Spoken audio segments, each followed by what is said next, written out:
तो भाइयों, आज हम बात करेंगे वन पीस की 3 ग्रेट पावर में से एक 7 वॉरलॉर्ड ऑफ सी के बारे में। इस वीडियो में अभी तक जितने भी 7 वॉरलॉर्ड ऑफ सी हैं वन पीस में, सबको रैंक करूंगा उनकी पावर एंड एबिलिटीज के बेस पे, वीक से गॉड लेवल पे। और इस वीडियो में एक वॉरलॉर्ड ऐसा है जिसके बारे में आप में से ज्यादातर को नहीं पता होगा कि वो कौन है, तो उसके लिए वीडियो को लास्ट तक जरूर देखना। तो चलिए शुरू करते हैं ग्रेट पावर बन के।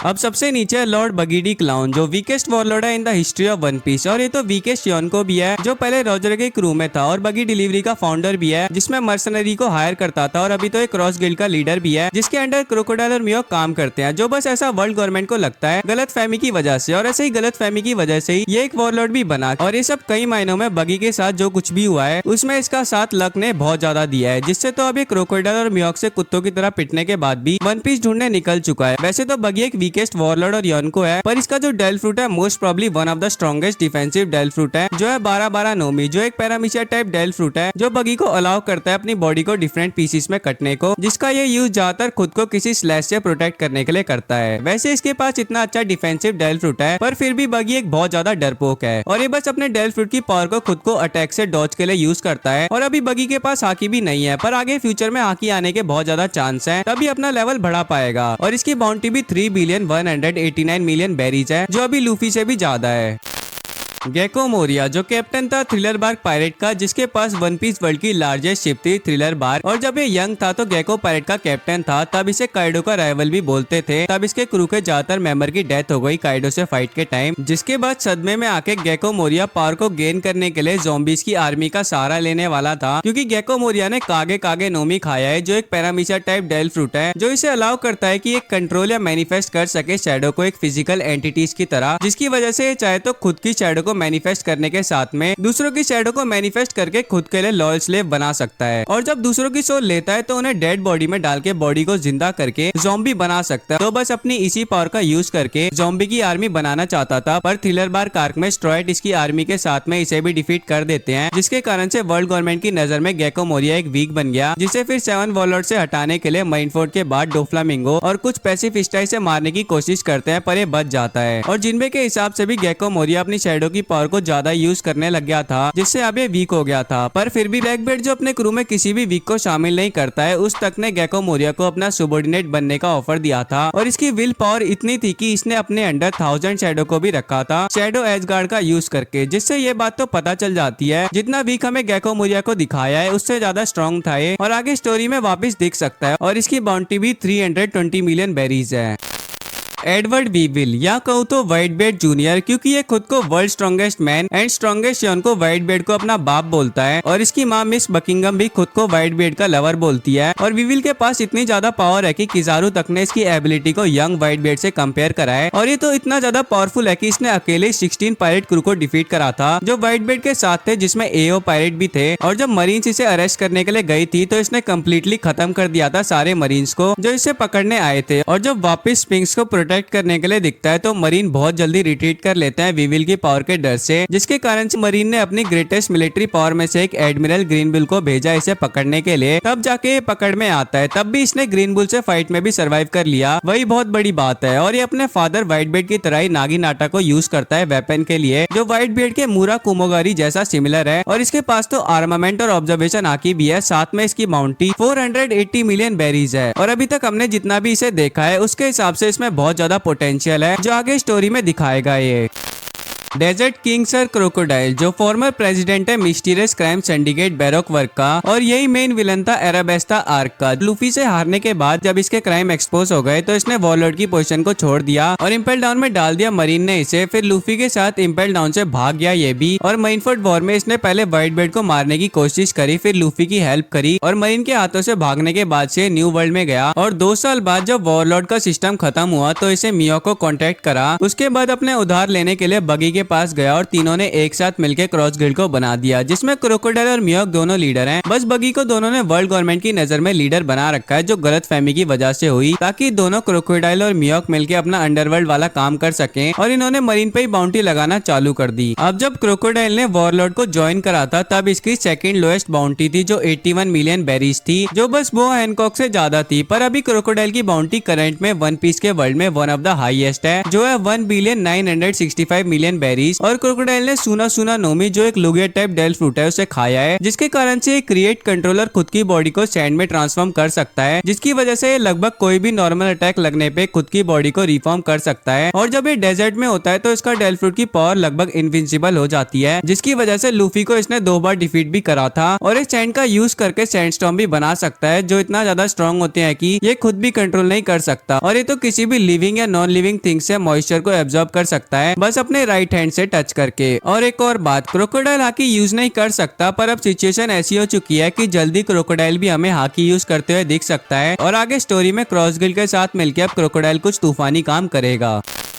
नाइट ऑफ द सी जिनबे जो हेल्प्समैन है और वानो में इसने स्ट्राइड क्रू को ज्वाइन कर लिया, जिससे अब स्ट्राइड क्रू पहले से ज्यादा स्ट्रांग हो गई है, और ये one of the senior officer में से एक है स्ट्राइड ग्रैंड फ्लीट में। और जिनबे फॉर्मर वॉरलॉर्ड ऑफ द सी है, जिसने खुद ही वॉरलॉर्ड की पोजीशन को छोड़ दिया था, और फॉर्मर कैप्टन था सन पायरेट का, और फॉर्मर एलाय था बिग मॉम पायरेट का। और ये तो बिग मॉम जैसे स्ट्रॉन्ग कैरेक्टर के सामने भी खड़ा था बिना डरे जब बिग मॉम इसकी सोल लेना चाहती थी, और बिग मॉम के कॉन्कर हाकी का भी कोई असर नहीं हुआ इस पे, और अकाइनु भी इसे मार नहीं पाया था जबकि उसकी मैग्मा जिनबे को लगी थी। और सी में इसे हरा पाना तो लगभग इम्पॉसिबल है, और एक फिशमैन होने की वजह से किसी नॉर्मल ह्यूमन से 10 टाइम ज्यादा स्ट्रॉन्ग तो ऑटोमेटिकली बनी गया है। और जिनबे एक्सट्रीमली पावरफुल है, साथ में इनक्रेडिबल स्किल्ड है फिशमैन कराटे में, जिसकी वजह से जिनबे ने तो एज से फाइट करी थी 5 दिनों तक, जो खुद एक पावरफुल लोगिया यूजर था। और जिनबे केपेबल यूजर है आर्मामेंट और ऑब्जर्वेशन हाकी का, और इसकी आर्मामेंट हाकी इतनी स्ट्रॉन्ग है कि बिग मॉम के कोगैंग का भी कुछ टाइम तक कोई इफेक्ट नहीं था जिनबे पे। और वानो आर्क में जब ये हु से फाइट कर रहा था तो उसकी हाकी से इन्फ्यूज फिंगर पिस्टल का भी कोई असर नहीं हो रहा था जिनबे पे, जिससे हु की फिंगर भी टूट गई थी। और ऑब्जर्वेशन हाकी से इसने शैंक्सी कॉन्कर हाकी का पता लगा लिया था, और एगेड आइलैंड पे सैटर्न की प्रेजेंस को भी। और वानो आर्क के बाद इसकी बाउंटी 1,100,000,000 बेरीज है, जो सांजी से भी ज्यादा है। और अभी एगेड में तो इसकी पावर को ज्यादा नहीं देखा हमने, क्योंकि 5 एल्डर के सामने तो खुद लूफी की भी नहीं चली, वो तो जोएबे की हाकी की वजह से बच गए स्ट्रॉयड। तो अब आगे जाके कोई भी मेजर बैटल होती है स्ट्रॉयड की, तब जाके जिनबे अपनी पावर को दिखाएगा।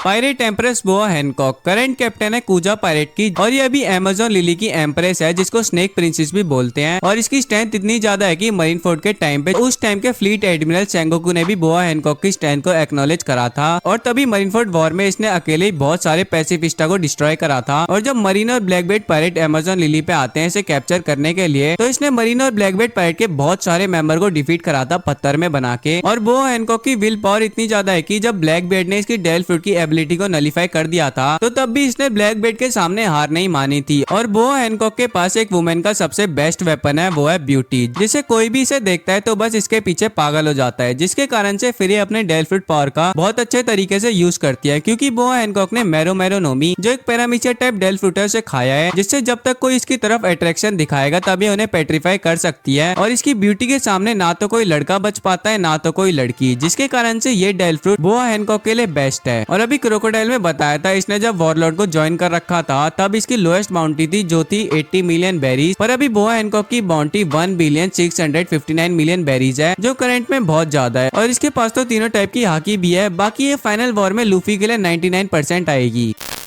दी टायरेंट बार्थोलोमियो कुमा जो रेवोल्यूशनरी आर्मी का फाउंडिंग मेंबर में से एक है, और पायरेट होते हुए ये भी मियोक की तरह अकेले ही सी में सेल करता था। और अपने पायरेट बनने की शुरुआती दिनों में कुमा को पावरफुल और डेंजरस मैन मानते थे, क्योंकि इसने एंटायर मरीन फ्लीट को डिस्ट्रॉय कर रखा है और बहुत सारे बाउंटी हंटर को रोका था, जिससे इसकी बाउंटी 296 मिलियन बेरीज तक पहुंच गई थी। और कुमा को ये सब करने में इसके डेल फ्रूट ने बहुत ज्यादा साथ दिया है, जो है पैरामीशिया टाइप डेल फ्रूट निक्यू निक्यू नोमी, जो कुमा के पाम्स पे पॉ पैड्स देता है, जिससे कुमा किसी भी चीज को रिपेल कर सकता है कांटेक्ट में आने से, और पाम के स्ट्राइक से अपने एनिमी को डैमेज भी दे सकता है। और अपने पाम में इमेंस अमाउंट में एयर को कंप्रेस करके ये एक सिंगल स्मॉल बबल बना सकता है, जिससे जब रिलीज करता है तो मैसिव शॉकवेव बनते हैं, जिससे एंटायर आइलैंड को खत्म कर सकता है। और कुमा किसी की भी मेमोरी, पेन, इंजरी, एग्जॉशन को रिपेल कर सकता है दूसरों की बॉडी से, जो भी पॉ बबल की शेप में बनते हैं, जिससे कोई भी हील हो सकते हैं। पर फिर जो बबल बनाए उसे किसी दूसरे को लेना पड़ेगा, जिससे सारा पेन, इंजरी, एग्जॉशन दूसरे में चला जाए। और कुमा किसी को भी पूरे वर्ल्ड में पॉ शेप बबल में डाल के कहीं पे भी भेज सकता है, जिसका यूज इसने स्ट्रॉइड के साथ करा था। और कुमा तो एक बकीनियर है, जो एक एक्सटिंक्ट रेस है, जिस रेस में माना जाता है कि जाइंट का ब्लड है, जिससे जाइंट जैसा सिमिलर साइज है। और फिजिकल स्ट्रेंथ, जिसकी वजह से कुमा के पास बहुत ज्यादा फिजिकल स्ट्रेंथ है, और जिसके कारण से वेगा पंक को इसमें इंटरेस्ट आया तो इसे साइबॉर्ग का बना दिया वेगा पंक ने। और इसके जैसे पैसिफिस्टा, बाकी ये आर्मामेंट हाकी भी यूज कर सकता है, जिससे इसने सैटर्न को मारा है। हेवनली याक्शा मतलब डॉन क्विक्सोट डोफ्लामिंगो, जो कैप्टन है डॉन क्विक्सोट पायरेट का और ये मोस्ट इन्फ्लुएंशियल अंडरवर्ल्ड ब्रोकर है, जहाँ पे इसका कोड नेम है जोकर। और डॉन क्विक्सोट फैमिली से होने के कारण ये एक फॉर्मर वर्ल्ड नोबल भी है और ये तो ड्रेसरोसा किंगडम का किंग भी था, जिसके कारण से ड्रेसरोसा की पूरी किंगडम पे इसका कंट्रोल था। और अंडरवर्ल्ड में तो इसने स्लेवरी, ड्रग्स और मास डिस्ट्रक्शन के लिए वेपन बनाना और डिस्ट्रीब्यूशन का काम करा और डेल फ्रूट की ट्रैफिकिंग करी, जिसमें आर्टिफिशियली स्माइल डेल फ्रूट थे। और ड्रेसरोसा का किंग बनने के लिए तो इसने पता नहीं कितने लोगों को मारा और कितने लोगों को शुगर की हेल्प से टॉय में बदलवा के उनका वजूद ही खत्म कर दिया। और इसने जो कुछ भी करा है उसमें इसके डेल फ्रूट ने बहुत ज्यादा साथ दिया है, जो है पैरामीटर टाइप डेल फ्रूट इतो इतो नोमी, जो डोफ्लामिंगो को अलाउ करता है स्ट्रिंग्स को क्रिएट और कंट्रोल करने में। जो स्ट्रिंग्स बनाता है वो इनक्रेडिबल ड्यूरेबल है, जिन्हें तोड़ना लगभग नामुमकिन है और इनक्रेडिबल स्ट्रॉन्ग होते हैं, जिससे डोफ्लामिंगो ने अनब्रेकेबल और अनस्टॉपेबल बर्ड केज को बना के दिखाया है। और स्ट्रिंग तो कभी कभी इतने पतले होते हैं कि नियरली इम्पॉसिबल है आंखों से देख पाना, जिसका ये मेन यूज लोगों को कंट्रोल करने के लिए करता है और अपनी इसी पावर का यूज करके पूरे ड्रेसरोसा किंगडम को खत्म कर चुका है। और जिसे भी कंट्रोल करता है जो ये चाहेगा वही करेंगे और ये सब काम डोफ्लामिंगो बिना किसी दिक्कत के आराम से कर सकता है। वैसे तो ये जो स्ट्रिंग्स बनाता है अपनी बॉडी से बनाता है, बट डोफ्लामिंगो की डेल फ्रूट अवेकनिंग के कारण ही अपने सराउंडिंग में जो भी चीजें हैं जैसे अर्थ और बिल्डिंग सबको स्ट्रिंग में बदल के फ्रीली कंट्रोल कर सकता है, जिससे यूटिलाइजेशन मच स्ट्रॉन्गर डिफेंस और अटैक के लिए करता है। और अवेकनिंग की हेल्प से डोफ्लामिंगो ने लगभग पूरे ड्रेसरोसा को अपने कंट्रोल में ले लिया था। वो तो लूफी ने गियर 4 को यूज करा तब जाकर डोफ्लामिंगो हारा। और इसके पास तो तीनों टाइप की हाकी भी है, जिसे अवेकन डेल फ्रूट के साथ बहुत ज्यादा स्ट्रॉन्ग हो जाता है। और इसकी बाउंटी 340 मिलियन बेरीज है और अभी तो ये इम्पेल डाउन में है, पर आगे मेन स्टोरी में इसका बहुत मेजर रोल होने वाला है।